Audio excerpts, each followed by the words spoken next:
Good morning, seekers and quilt people. How are you today? I'm doing really well. Happy to be here and talk about kind of where I am right now on my personal journey. If this sheds any light for you, that thrills me to death. So anyway, so for today, we're going to talk about being, right? Being, the sense of being as the solution to a lot of our problems and issues that we struggle with, especially anything ego related, right? Because you can either be present, right, and be connected to what is, or you can be in your mind thinking and kind of living in this world that exists, but it only exists in your mind. Right? It's not existing in your present environment. You're not actually interacting with anything that's real. You're only interacting with an illusion, right? And that's what we're trying to get away from. So, being the solution. What I've found through the process of, doing this in my books and everything, and kind of really chasing this down, is that in the 7 levels of consciousness, anyways, you have to read my books to fully understand it. I'm not going to go into the whole thing right here. But level 6 of the 7 levels is, to me at least, is in understanding and seeing the future in terms of where we're going, right? And that's the fun part. That's the exciting part. That's the part that you can look forward to, right? I'm looking forward to the evolution of the spirit of man. I'm looking forward to the evolution of us as a culture, right? We're just more loving and accepting of one another and not being as judgmental, right? So that is certainly always on my mind, right? Because in order for us to kind of come together, the first thing we have to do is stop participating in hate, right? And anything that justifies prejudice, right? That can no longer exist anywhere. And I don't care what group you're talking about, right? We need to abandon those kind of attack, right, groups and attack thought forms that rest there in judgment, right? So if level 6 is seeing, right, seeing where we're going, then level 7 is embodying it and being an example of it to the world. Right?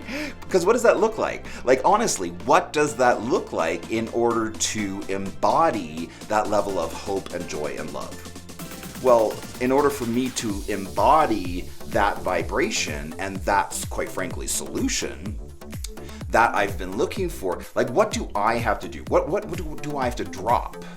Because the main thing is that we end the war that we're all living in, right? Like, I mean, turn on the news. It's clearly a war that we're all living in and amongst, right? And in order to end that war, we have to do what first? It's a little counterintuitive, but what we have to do is drop our weapons in order to win the war. So if I know that I, Dale, have to drop my weapons that I have developed and that has evolved throughout my lifetime in order to survive, quite frankly, this war that we're living in called planet Earth, right? If I have to drop those weapons, those survival techniques that I have developed out of necessity, right? If I have to drop my weapons, what does that look like? Right? I have to let go of my attachment to ever being right. I have to let go of my attachment to attacking people as a form of defense, right?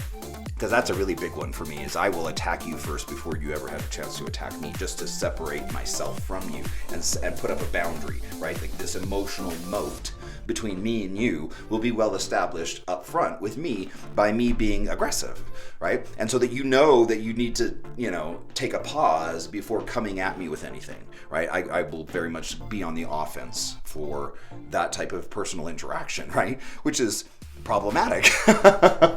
Nobody wants to be around somebody who's that aggressive, right? So again, in me dropping my weapons, in me putting down everything that doesn't serve me, because now my new North Star has to be what? My new North Star has to be being the example of where I'm hoping we're going to get, right?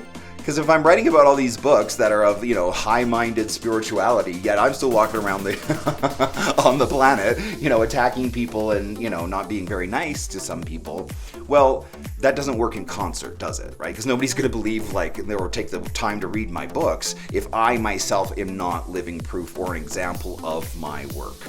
Now, again, when I'm writing these books, I understand the concepts way more than I can actually embody them yet. But it's a journey, and I know I have to get there. I know I have to be that example of love, right? That example of openness, that example of welcoming, right? Not pushing away, which is my normal default defense mechanism, quite frankly.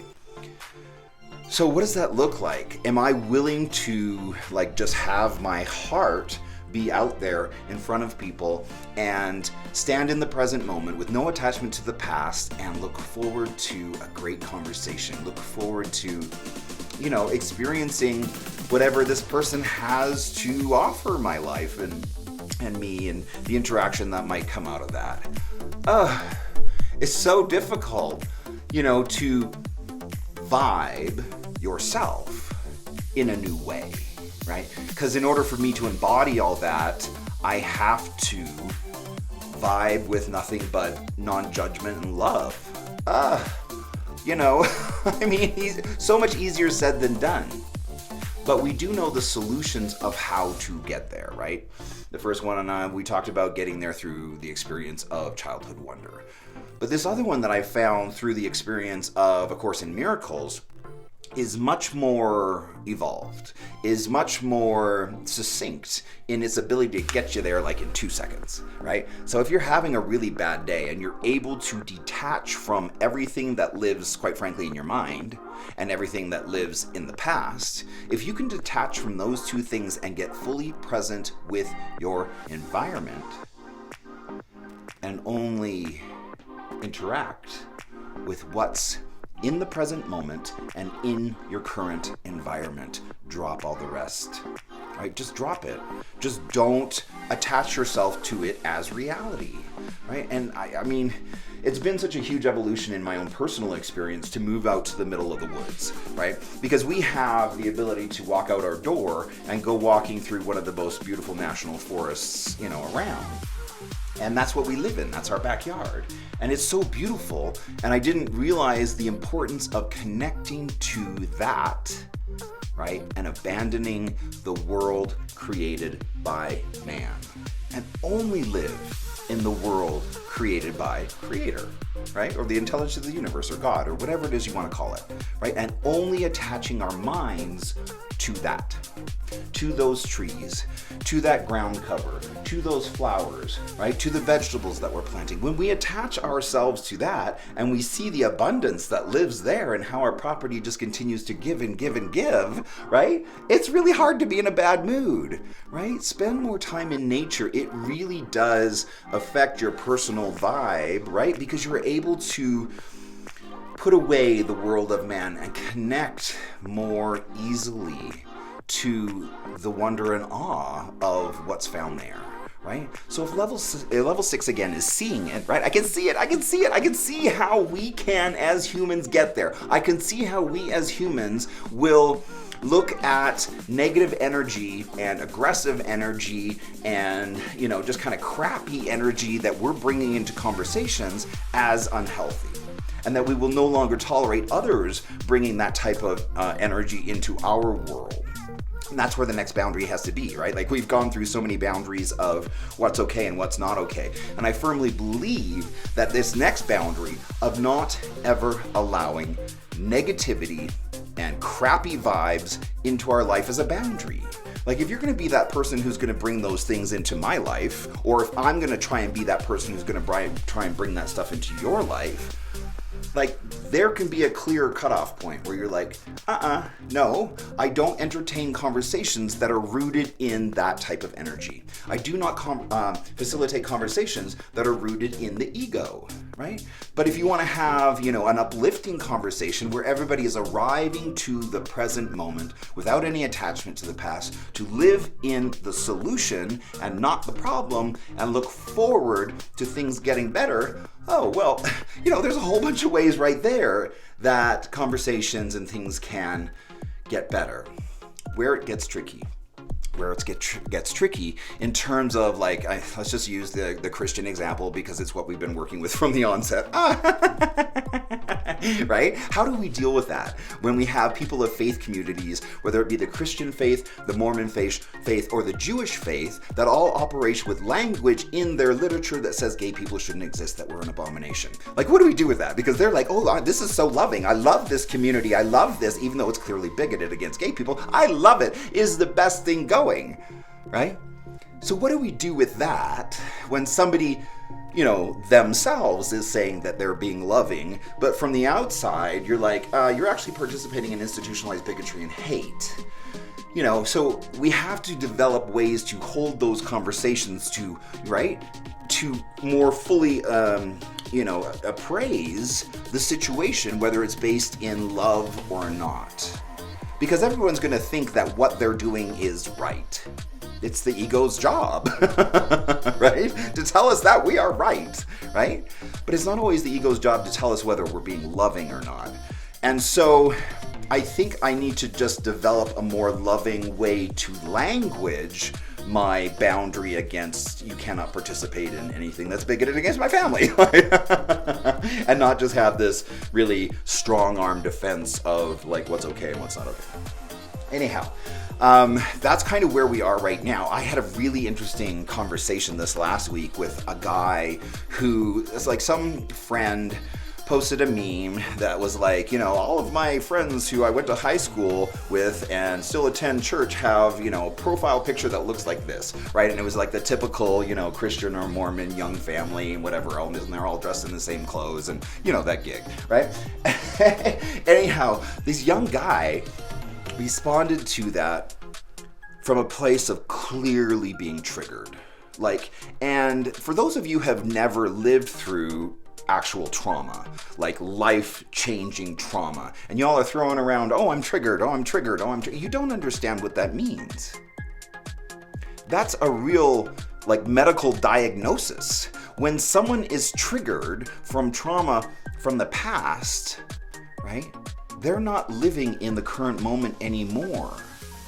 Real triggers take you back to that event. That's why people who honestly, have real trauma have a hard time behaving themselves in certain situations when they're honestly triggered, because they suddenly find themselves fighting for their life. And the people around them can't understand why they're overreacting. That's trauma, right? That's a trauma response. And we need to have a little bit more compassion for people who are have that in their mind. It is not their fault that was dumped on them and that they are now living, with a mind that operates from a place of trauma. Doesn't mean there aren't solutions. But if you see somebody who is unable to behave normally, right, in certain situations and is being super triggered, right, use compassion, use curiosity, get in there, find out why they're unable to behave, right, along more normal lines. Anyhow, so this kid responded to that very, generic meme from a very triggered place, and I immediately recognized the vibration in which his response was living, right, because I've lived there most of my life as well. And he was super triggered by this. And I just came in and I was like, listen, I don't know you, but I would like to. I understand where you've been. Sounds like some of your past may have been similar to some of mine. And he just laid into me and he was like, you don't know me, and blah, blah, blah, blah, blah. And I was like, yep, you're right, but I'd like to. Right? And he was like, well, blah, blah, blah, blah. And I was like, I know. And I'd like to help you if you're willing to, try and find solutions for yourself. Anyways, I'm going to send him my book. He was kind enough to send me his address, because I really think that my book, Foreign to Me, would really help illuminate some solutions for him, because my books don't live in the problem. My books live in the solution. And that's what I want him to find. Some of the solutions that I've been able to find for myself in order to, navigate a very tricky world with a, mind that is riddled with PTSD. What do we do with that? How do we help people? It was in that exchange. It was in that exchange of him telling me to go F myself. And me wanting nothing more than to get in there with that kid and hug him and hold him and just hold on to him until he can find a space within himself to stop fighting, until he can find a slice of safety in this world. And it really called out my mission. Like, I've always said it. All these videos later, I still keep saying it. That I feel like my mission in this lifetime is to go help that kid. Right? To go help the truly traumatic, right? Those who have suffered through those type of traumatic experiences. Because he had crappy parents, right? Really bad. And he was abused through the church. So, there are solutions, and I just really want my life to live in service to that, right? So again, I'm cobbling together like new points that I'm sticking up there on the North Star, right? And that is to not just see the future of where we're going, but to be an example of how and who we can be, right? How we can be in the world with one another. And I have so much work to do along those lines, just to drop my own weapons and be more available and readily available to the present moment as it is, without coloration from the past. Right? But, that's my next, mountain to climb, because there's always a next, right? You get to the thing and you're like, okay, I understand what this bit of trauma is, or I understand what this, kind of preconceived idea is, and we unpack that and we're like, okay, I'm ready to go move on. But it's in the unpacking of that, when we're ready to move on, that we find what's next, where we're going, right? Where the next layer is of the, conscious onion. There's always another layer to peel away, right? So anyways, I really hope I can connect with this kid. I feel for him. And I want to offer the solutions that I have found for myself to his mind if he's open to it. But I also understand his level of rage, right? And that you can't trust anybody, right? I get that. And so I really want to focus on moving my life in that direction, to helping those people, right? Because I've spent my whole life trying to find solutions for myself that work. I really would like to find solutions for others as well. So that's where we are. Anyhow, I'm going to cut a little short today, but I just wanted to come in here and let you know that I am still doing this. I'm going to continue going on, and I hope that you can come along and learn some things, have a couple laughs, maybe do some crafts. Anyways, I hope you're doing well, and I will talk to you next time. Bye.